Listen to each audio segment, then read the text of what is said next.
Most of us fluctuate between periods of being fit, lean, and muscular and a down period where we just lay on the couch and regain our weight back. At some point, we're motivated, at others, a bit lazier. But these fluctuations put a lot of physiological stress on our bodies. Instead, if we could just maintain our health and fitness level during the down period just by respecting a few easy-to-do principles, this can be a game changer. Current fitness advice of hitting insane HIIT workouts or doing 500-calorie restriction on a daily basis is unsustainable and in most cases extreme. So what can we do? Through a lot of research in the area of health and fitness, I've come across a few strategies that help me stay relatively fit and healthy. And it's not as hard as you think. While these aren't so specific like a diet regimen or an intense heavy exercise protocol, these are light shifts in your lifestyle that can help the body gradually change. So in a way, you're not ruining the homeostasis of your body by introducing a heavy stressor, but you're shifting so little that the body doesn't even recognize the shift and doesn't fight back against it. These are relatively simple strategies and if done consistently can give you high return on investment without being that hard. They can increase energy levels and help you stay fit and healthy even at hard times. First thing is fasting, which acts as a sort of an internal cleanse or a detox. It splits the day into a block of non-eating and eating. The goal is extending the non-eating window where we get a break from food and glucose specifically. By doing so, this can provide numerous of metabolic benefits like improved insulin sensitivity, increased energy levels, and even fat loss. It's a greatly researched subject which is known to improve health and numerous metabolic markers. It is probably the easiest and most practical and sustainable ways to hit a practical caloric deficit without even trying, and optimize the machinery around energy creation, which really helps us eat a bit less and move a bit more. Besides increasing energy levels in mitochondria, fasting can improve brain performance, cognition, and alertness. I find it way easier to fast in the morning. My work schedule allows for eating at night at around 8 o'clock. I'm mainly doing the 16 to 8 fasting model, having my first cup of coffee at around 12 to 1 p.m. I have 2 large meals a day, one at 1 p.m., the last one at 8 p.m. I sense fasting promotes alertness, making it easier for me to sharpen my focus and be productive in the morning. The second thing you need to dial in is your movement. So 10,000 steps serves as the base here, the fundamental for physical activity and health. It is the close to minimal amount of steps you need to take on a daily to sustain good metabolic, cardiovascular health, and aerobic fitness. It's not your training, it's your base of movement. Walking 10,000 steps daily reduces mortality risk and improves numerous health measures. It is the neat activity that you need that constantly burns trivial amounts of calories, enhancing your mitochondrial function, using of oxygen, energy levels, etc., leading to weight loss and greater metabolic health. It is the easiest to track it with a fitness tracker because you're not bringing your phone everywhere you go. So just invest in one, start tracking, you'll see how much of a difference this makes. I find it easy to reach a 10,000 steps count as I work in the gym. On weekends, when I'm at home, this is a struggle, as I imagine it would be for most people working a desk job.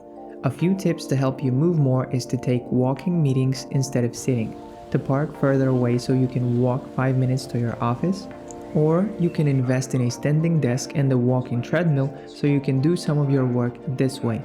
Or instead of reading a book, listen to a book or a podcast while walking in nature.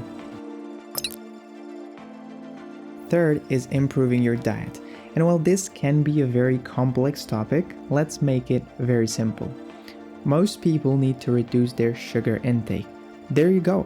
Basically, if you're having very carb-centric diet with a lot of breads and pastas and rice in it, you can switch some of those carbohydrates and processed sugars for healthier, high-fat and high-protein options. This is due to the fact that obesity and diabetes and all those metabolic dysfunction type of diseases are on the rise. Partially, this is due to the carb-centric diet and high sugar consumption, which leads to constant elevation of insulin, leading to insulin resistance and increased inflammation.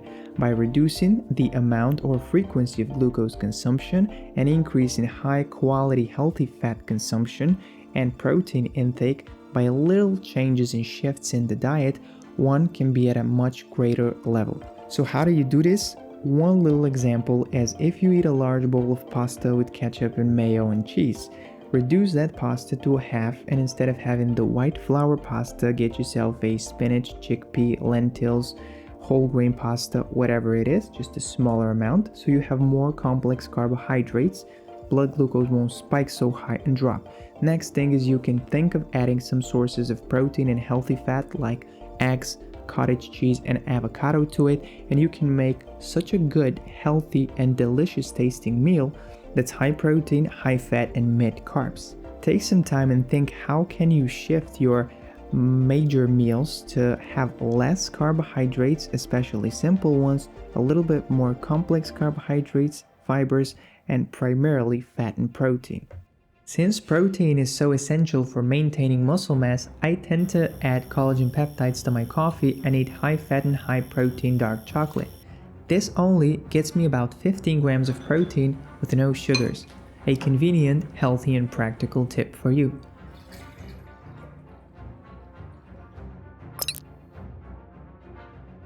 The first resort you look into to optimize your health and wellness or become fit is sleep optimization. Sleep is the natural regenerative process that helps you run all those physiological functions and supports health. Sleep increases or regenerates energy and balances hormones. This is extremely important because it makes you want to eat less and it enables you to move more, so it prevents poor mood and overeating. It resets your metabolism, helping you to balance out numerous metabolic markers important for health. Then it improves quality of life. You can make better exercise and diet choices as a consequence. I noticed on the days I slept poorly, I gravitate towards more caffeine and more sugars constantly. Poor sleep sort of deprives your brain of energy, and you need more sugars as a quick dopamine boost and a quick pick-me-up in energy. One of my best tips to optimize sleep is to invest in a sleep tracker and really see how all those habits affect your sleep quality. Then block blue light at night is a must for me. Sleep in a dark, cool, and quiet environment. Try to set it up and try to go to sleep and wake up at the same time as much as possible. So a consistent sleep schedule. Tracking your sleep provides you with real data which helps distinguish bad habits.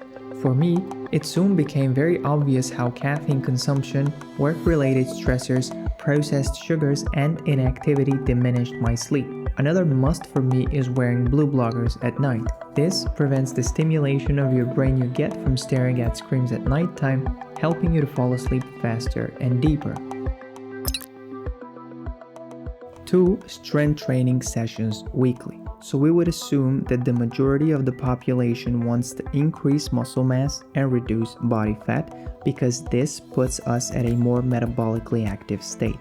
A body that's higher on muscle and lower on fat is going to inherently burn more calories at rest. On top of that, we're stronger, more confident, and potentially have greater metabolic health.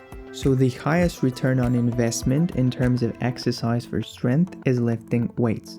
Now for everyone this is going to be different, and your starting point is also going to be variable. Now this is going to be different for everyone, but try to hit the gym at least 2 times weekly. For someone this means hiring a kinesiologist, visiting a group training, buying a gym membership, or even investing in some kettlebells at home. Whatever you can do to try to hit 2 resistance trainings weekly is going to mean a lot for your health, muscle strength, body composition, and bone density. It is literally the most effective way to become what we call fit. It stresses the body in an optimal way that causes an adaptation that we like, which is improvement in body composition. During times of increased stressors, I tend to slack off. However, I learned to prioritize. Anything that messes up my sleep or training, I say no to. Why? Because what's all this work worth it if I don't have the energy and health to enjoy life? I've locked 2 blocks in my calendar where I do my best training. One day is posterior chain training, things like deadlifts and rowing. The other day is push training, things like squat, bench press and overhead presses. Just working on the fundamentals. Last thing is consuming more content around health. Now this might seem like a less important one, but I've made it my top priority. The reason for this is I feel when I consume content, when I listen to health podcasts, when I read books on cardio and training and nootropics, when I read studies and different articles, I am in the zone. I'm literally the best version of myself when it comes to health and fitness. I can take more challenges. It sort of makes sense to do it because I know the underlying physiology, mechanisms, and how it affects me. I feel that when I am diving into content based around health, I feel most alive, and it sort of makes most sense to eat cleaner, to take my supplements, to train a bit more, to try to optimize my sleep and go to bed at the same time, etc. So I make educational content around health my top priority, and my threshold, the lowest thing I need to hit, is listen to at least 2 podcasts on health a week. When I have a little bit more time, I dig deeper into research, I write content on it, I also read a ton of books on health, and I try to get exposure as much as possible. Funny enough, this is the base of why I started creating content around health, fitness, and performance optimization.